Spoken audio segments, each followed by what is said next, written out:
Vergangenes Wochenende haben die Behörden in Frankreich den Telegram-Gründer Pavel Durov festgenommen.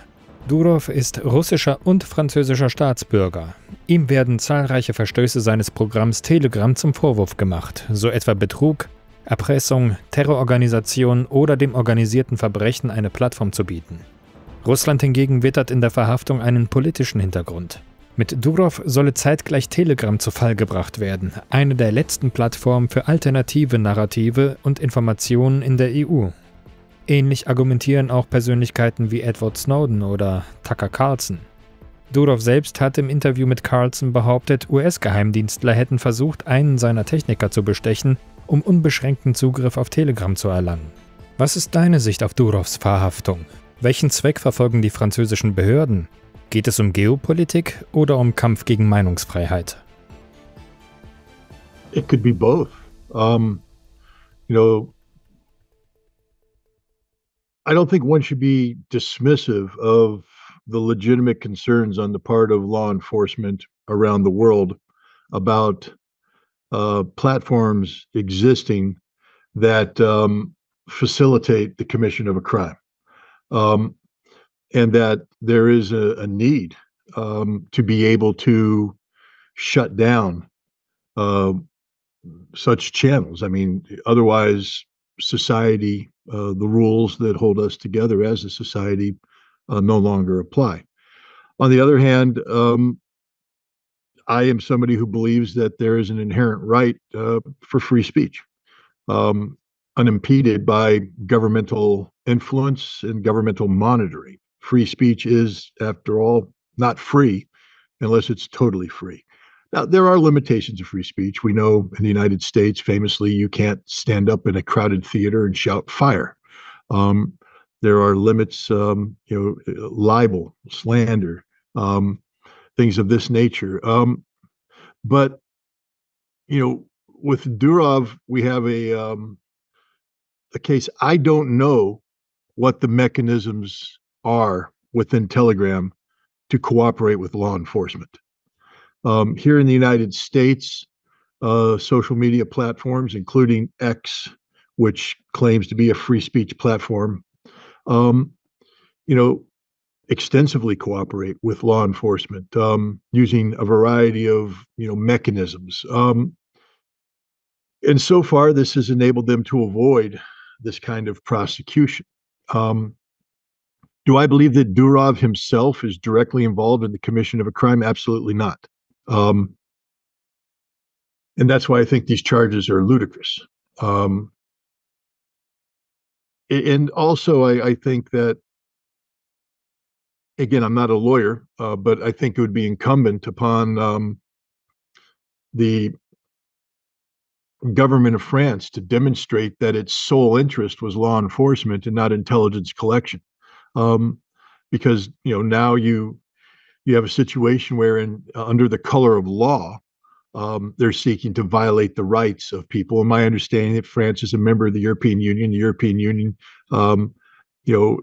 has signed on to the Universal Bill of Rights, and one of those is free speech. So, this is a complicated situation, made even more so by the duplicity of Emmanuel Macron, who allegedly invited Durov to France to come to dinner before ordering his arrest. So there's a whole bunch about this. The fact that Durov is a Russian citizen, and now we have Russia weighing in. The fact that Russia appears to use Telegram extensively for military and diplomatic, communications. This is so much more than simply what the French prosecutors make it out to be.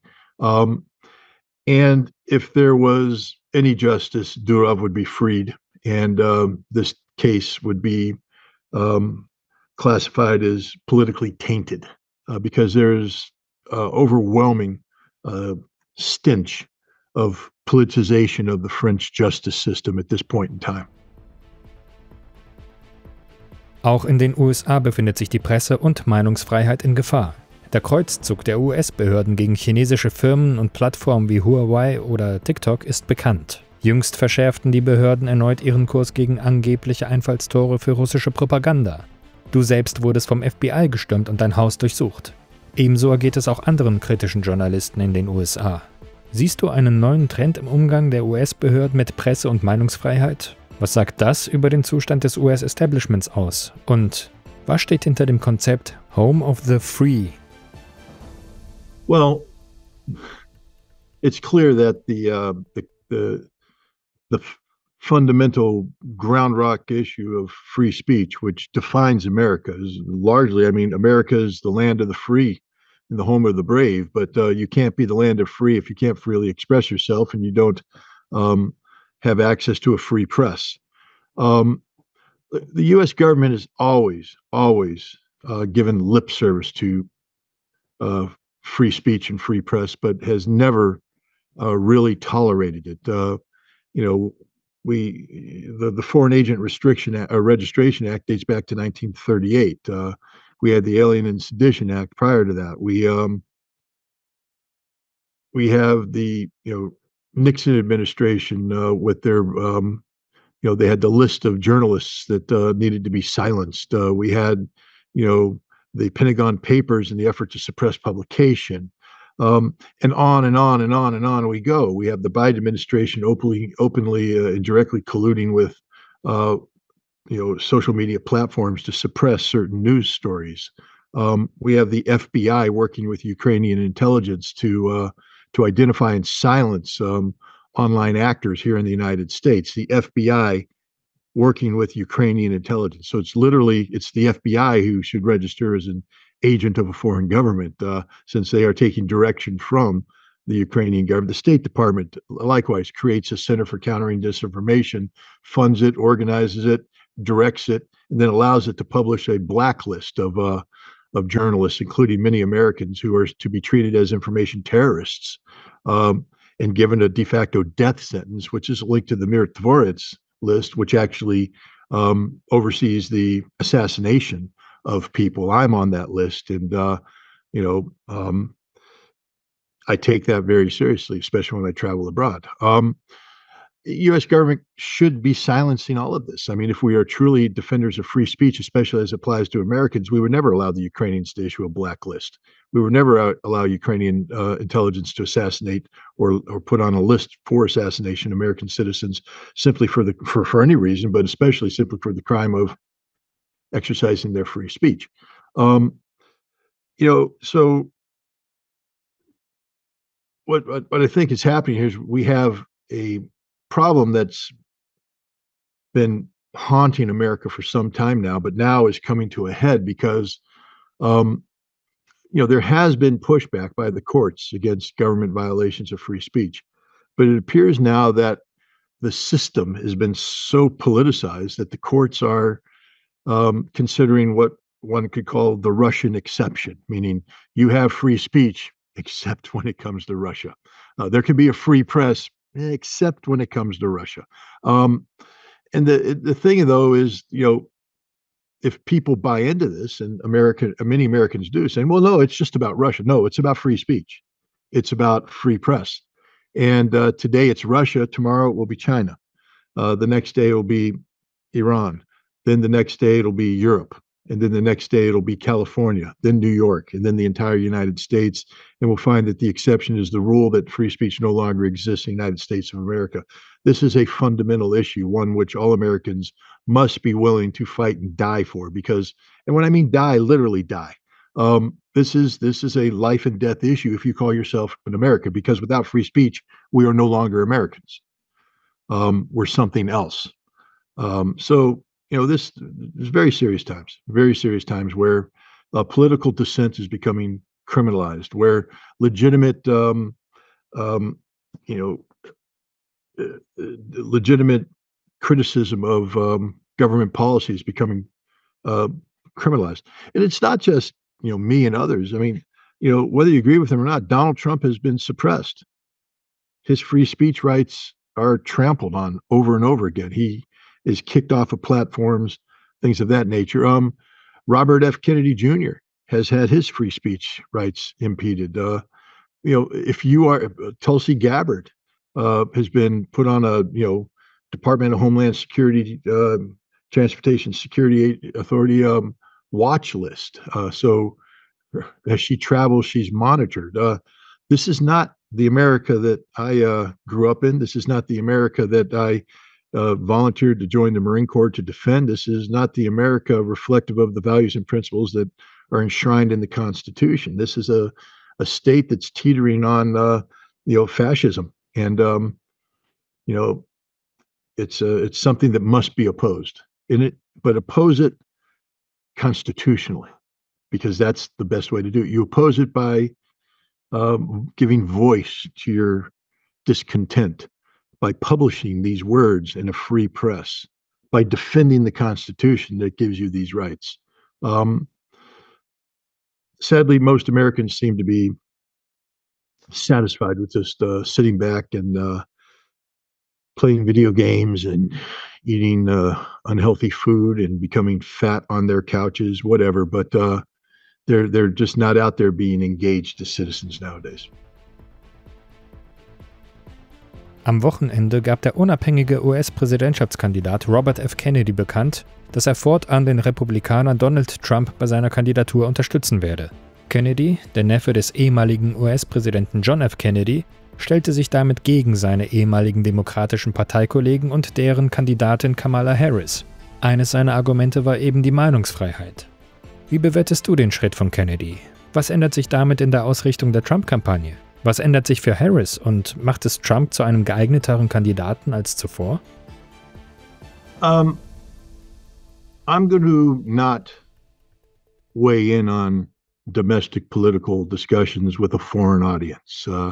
With all due respect, this is the business of the American people. And it's up to, foreigners to decide and discern how they want to interpret what's going on. The other thing is, we're in a period of grand theater on both sides. And it's irrelevant. What happens in August is irrelevant to what's going to happen on November 5th. On November 5th, the American people will go to the polls and they'll cast their votes. What I've encouraged every American to do is to withhold committing their vote to anybody until somebody earns their vote. And there's too much time between now and November 5th to say that they've already earned that vote. So this is just part of the process of American politics. And, I'm going to let it play out and be an observer of it here from a domestic perspective. And on November 5th, when I go to the election polls, the candidate who has done the most to earn my vote will probably get my vote. Lass uns auf die Ukraine blicken. Die ukrainische Offensive in Kursk scheint mittlerweile weitgehend aus den westlichen Medien verschwunden zu sein. Überhaupt scheint die Ukraine dort nicht weiter vom Fleck zu kommen. Dafür mehren sich Berichte über ukrainische Angriffe auf Wohnhäuser im Inneren Russlands mit Drohnen oder Raketen. Der ukrainische Präsident Wladimir Selenskij gab am Dienstag bekannt, eigene ballistische Raketen aus ukrainischer Produktion getestet zu haben. Welche Strategie verfolgt die ukrainische Führung mit den Angriffen auf russische Zivilisten und hat sie tatsächlich die Kapazität, eigene ballistische Raketen zu produzieren, oder sind das nur umetikettierte westliche Raketen? As for Kursk, the Ukrainians are still there in considerable numbers. This is a reality. It's a very serious situation, and it's one that Russia has yet to articulate a solution beyond containment. I believe the Russians have contained the Ukrainian incursion, and they're in the process of slowly reducing this. But the Ukrainians still occupy a big chunk of Russian soil, and that is, again, problematic for the Russians. I don't think Kursk is going to achieve anything of benefit to the Ukrainians, just the opposite. They've sacrificed their best troops, both in terms of those who have been killed, wounded, or captured already, the equipment that has been destroyed or damaged beyond repair, but also the fact that inside Kursk right now, thousands of Ukraine's best soldiers are stuck. They're along with their equipment, and their fate is certain. That is destruction, annihilation. These troops are not being put to any constructive use. whatever political gain Ukraine got from going into Kursk to begin with has long since dissipated. They didn't achieve any of their objectives. They didn't seize the Kursk nuclear power plant. They're not going to be able to hold on to this territory for any length of time. They've sacrificed their reserves, and they failed to get Russia to divert forces away from Russia's primary axis of advance, which is in the Donbass. So this has been an absolute failure. Now Russia literally controls Ukraine's strategic, reserves. They're stuck in Kursk, and Russia will deal with them on a timetable that's convenient to Russia in terms of the execution of their overall strategy. I think that this reality has pushed Zelensky to new heights of desperation. Look, we know that Ukraine during the Soviet times had advanced ballistic missile production capability. They were able to produce very sophisticated liquid fuel missiles, and they were able to produce sophisticated solid rocket missiles. In the post-Soviet space, Ukraine maintained some, production, but primarily in support of civilian projects. Could Ukraine reconfigure its existing missile production infrastructure to produce missiles? In theory, yes, but the thing is, who designed it and who tested it? The idea that Ukraine is now producing a ballistic missile that hasn't been tested the way that you would normally go through testing. I know it's wartime and all that, but even during Second World War, the Germans tested the hell out of the V1 and V2 rockets before they started using them. That's just sort of a prerequisite. The lack of any identifiable test program, flight test program, et cetera, suggests that whatever the Ukrainians are building, if they're building anything, was designed and tested elsewhere, and that the Ukrainians are simply either assembling these rockets or receiving these rockets and then and recasting them. The idea that Ukraine has an active ballistic missile production facility right now, in play in Ukraine, flies in the face of the reality that Russia has the ability to destroy such infrastructure anytime it wants to. And one would imagine that Russian intelligence would be able to detect the development of this missile, understand what the missile was to be used for, and then direct the Russian military into destroying the ability to produce this missile. So I'm very suspicious of Ukraine's claims to have done this alone.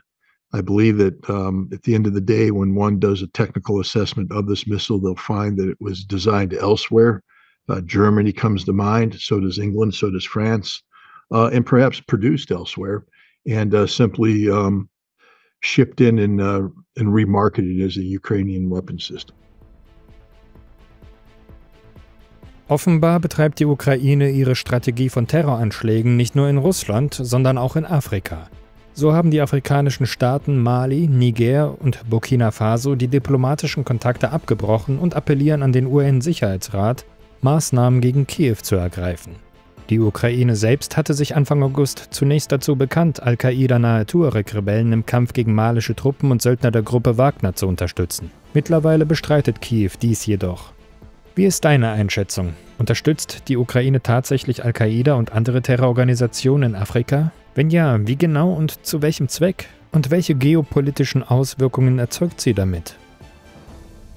The Ukrainians have claimed for some time now that they've sent special forces into Africa to violently oppose Russia's operations in Africa.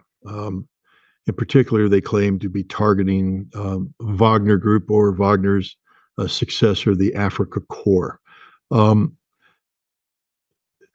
Whether or not such claims are true, exaggerated, I don't know. I'm not in a position to say. A lot of the information is fragmentary, and Ukraine has a history of seeking to take credit for things that they haven't done. Why would Ukraine take some of their best forces and send them to Africa? What strategic gain do they get? None. It would be purely a political exercise, propaganda exercise, which means it can be done with disinformation as opposed to actually risking, some of your best resources. So I think we're in the middle of a information warfare campaign being waged by Ukraine to create the perception that Ukraine is successfully opposing and degrading Russia's profile in Africa. But I'd be hesitant to accept at face value anything that the Ukrainians say about this or anything that other people say about it that gives the impression that this is real. Der russische Außenminister Sergei Lavrov gab am Dienstag bekannt, dass Russland aktuell seine Doktrin zum Einsatz von Atomwaffen überarbeitet. Er begründete das mit der veränderten Gefahrensituation seitens des NATO-Westens und warnte die NATO, nicht mit dem Feuer zu spielen. Was ist deine Sicht darauf? In welchen Punkten wird Russland diese Doktrin überarbeiten und was bedeutet das genau, auch für die NATO? Well, first of all, I share Sergei Lavrov's assessment that NATO and the West are playing with fire. This is a very dangerous game. We just talked about Ukraine claiming to be developing a ballistic missile capability that can strike inside Russia. Ukraine has already, with NATO's acquiescence, invaded Russia. We are rapidly approaching the point where Russia has a legitimate right to claim that it's under existential attack from the West. Which then that language liberates Russia to use nuclear weapons in accordance with their doctrine.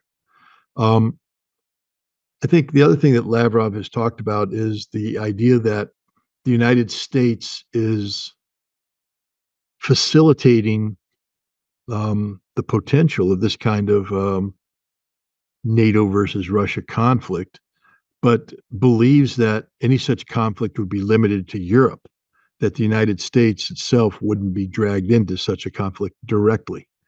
And I think one of the things that Lavrov pointed out is that this is not necessarily the case. In fact, I think one of the ideas behind Russia's re-looking at its nuclear employment strategies is the idea that if there were to be a nuclear conflict on Europe between NATO and Russia, that Russia would guarantee that it also involved the United States, that the United States would not be left immune. And this is an important marker to put on the table for Russia, because right now I think there's many in the United States, including within the Biden administration at the highest levels, who believe that Russia is bluffing, that Russia will not use nuclear weapons. And even if they did, it would be limited to Europe, and it's something the United States could easily deal with. I think the Russians are saying no. If there's going to be a nuclear war, especially one that's been caused by your aggressive posturing in Europe, then you too will be involved. So I think that's the re-looking, the rethinking of their nuclear doctrine to ensure that any nuclear conflict between NATO and Russia is not limited to Europe, but automatically draws in the United States. And in hopes that the United States will be deterred by the inevitability of a global nuclear war and maybe change their policy direction. But sadly, big nations don't respond well to direct threats and direct pressure. And I think it's highly unlikely that the United States would respond to a direct threat from Russia of this nature, which means that left unchecked, we're probably going to see actions taken by the United States, Europe, and NATO in the not so distant future, which will trigger a Russian nuclear response. And then we'll all be dead. Lass uns abschließend auf den Nahen Osten blicken. Am Wochenende haben sich Israel und die Hisbollah einen Schlagabtausch geliefert. Israelische Kampfjets haben Stellungen der Hisbollah bombardiert und angeblich einen Präventivschlag durchgeführt. Die Hisbollah feuerte daraufhin Hunderte von Raketen auf israelische Militärstellungen ab. Wie ist die aktuelle Lage zwischen Israel und Hisbollah? Wozu dient der Schlagabtausch? Testen beide Seiten ihre Bereitschaft für einen Krieg? I think what we're looking at right now is a very complicated game of escalation management being played by both sides. Look, Israel is a nation that has to deal with certain realities. One of the realities is that it's not winning against Hamas. The other reality is that it's not winning against the Houthi. The other reality is it's not winning against Hezbollah. And the other reality is it's not winning against Iran. So they're losing across the board. Normally, in a situation like this, a leader would have lost the confidence and trust of his nation when confronted with this level of defeat, and would have resigned, step aside, and let somebody else come in to take over. But Benjamin Netanyahu, the prime minister of Israel, is not a normal leader. He's an egomaniac. He's a narcissist. Plus, he's somebody who has the threat of a trial and potential conviction on charges of corruption hanging over his head. That if he steps down as the prime minister, especially under a dark cloud, the chances of him being arrested and put on trial are quite high. Israel does have a track record of arresting former prime ministers. So Netanyahu is not immune to that. Netanyahu, being the self-centered individual that he is, cannot allow the political situation in Israel to evolve to the point where his resignation is demanded. In order to avoid that, he needs to keep Israel in a state of conflict so that he can sell himself as the wartime leader. He's under a lot of pressure regarding a ceasefire in Gaza because Israel can't win that war. He's under a lot of pressure to bring an end to the conflict in the north because the northern settlements continue to be attacked by Hezbollah without any end in sight. He's under pressure to not expand the conflict with Iran, although expanding the conflict with Iran has been Netanyahu's reason for existence for several decades now. All of this is bad news for him. So it's imperative. How do you deal with all these situations where you can't escalate on either front or all three because the consequences will be so dire as to guarantee your resignation, which would be the end of you individually.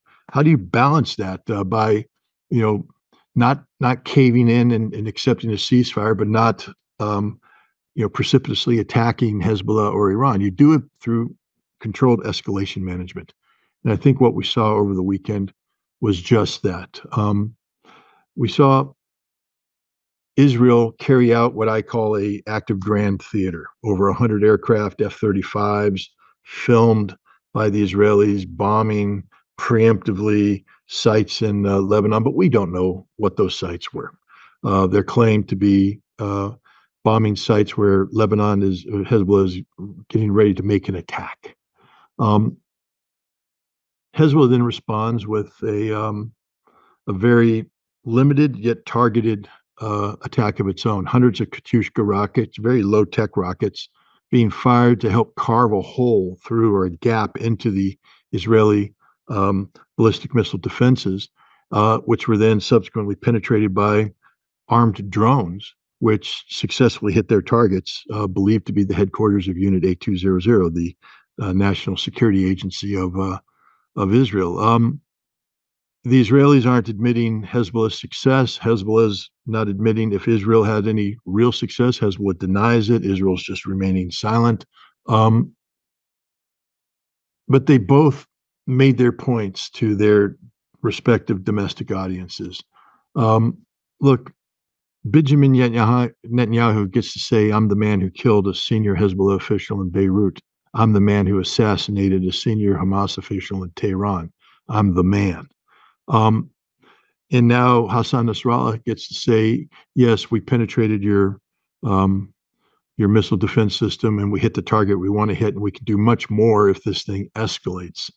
The Israeli song and dance show with the fighter aircraft appears to have been just that. No real harm was done to Hezbollah. This is more about appeasing a domestic audience within Israel that, look, see what we did, a big airstrike. I think we're back to square one. The level of violence has been increased, which means that the next round of upward escalation management might entail even more violence.